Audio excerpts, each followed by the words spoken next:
Қайырлы күн достар, мен арнама қош келдіңіздер. Бүгін мен сіздерге ешқандай қаймақсыз, майонезсіз, керемет жып-жұмсақ болып шығатын тәтті бауырсақтың рецептімен бөліскім келіп отыр. Міндетті түрде видеоның соңына дейін қарап, бірге жасап көріңіздер. Төменгі описаниеда барлық құрамы жазылған, содан қарасаңыздар болады. Алдымен ыдысымызға жылы сүтімізді және де жылы суымызды құямыз. Міндетті түрде сүтіміз, суымыз және жұмыртқамыз жылы болу керек. Және де аштықымызды жаңа құрғақ аштығы болу керек. Ол біздің бауырсағымыздың жақсы көтерілуіне әсер етеді. Сүтімізді, суымызды, жұмыртқамызды қосып, оның үстіне қантымызды, тұзымызды және де ашқымызды қосып, венчиктің көмегімен жақсылап араластырып алатын боламыз. Барлығын жақсылап араластырып алғаннан кейін, енді оның үстіне електен өткізілген ұнымызды бірден емес, аз-аздан қоса отырып, осылай венчиктің көмегімен араластырып отыратын боламыз. Содан кейін қолымызбен жұмсақ қамырды ететін боламыз. Аздап қолға жаусы мүмкін. Ең соңында осы сұйық майымызды қосып, тағы да бір жақсылап елеп жібереміз. Бізде осындай жұмсақ қамыр дайын болды. Енді осы қамырымызды біз 1-1,5 сағатқа міндетті түрде жылы жерге бетін жауып осылай қойып қоятын боламыз. Бізде 1,5 сағатқа қойдым. 1,5 сағаттан кейін менде осындай керемет болып көтерілді.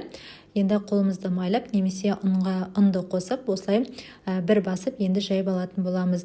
Негізінде әртүрлі тамақты әртүрлі рецеппен дайындап көріңіздер. Әртүрлі дәм, әртүрлі ерекше сезім қалдырады.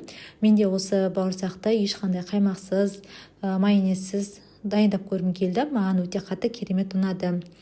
Менде бауырсақ ертегісі ұқсап, менде барлық ұнымды осы бауырсаққа салып жүргендіктен менде ұн болмады. Сондықтан да мен аздап астыңғы және үстіңгі бөлігіне майды жағып жіберіп, оны жайып алдым. Егер сіздер маймен де істеуге болады, немесе ұнды аз ғана көп сеппей, ұнмен жайып алуға болады. Толықтай жайып алғаннан кейін, және де өте қатты, өте жұқа жаймаймыз, орташа көлемде жаямыз. Осындай дөңгелек етіп, енді бөліктерге бөліп алатын боламыз. Стаканның көмегімен де бөлуге болады. Қалған бөлігінде тағы да жайып, онда дәл солай дөңгелектеп барлығын осылай дайындап аламыз. Немесе 4-1 де жасауға болады, немесе осылай домалақ қылып жасауға да болады. Өзіңіздің қалауыңыз бойынша астыңғы үстіңгі бөлігіне салафанды жауып, орамалды жауып, осылай 20 минутқа қойып қоятын боламыз.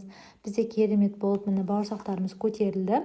Енді осы бауырсақтарымызды біз майға қуырып пісіріп алатын боламыз. Майымызды алдымен қыздырып аламыз. Енді қызған майымызға біз бауырсақтарымызды салып, екі жағы қызарғанша енді бауырсақтарды орташа отта пісіріп алатын боламыз. Сіздерге ас болса, егер осы рецепт бойынша жасасаңыздар, төменге өздеріңіздің пікірлеріңізді қалдыруыңызға болады. Және де менің арнамда әр апта сайын жаңа рецепттер менің арнама тіркеліп алуды ұмытпаңыздар.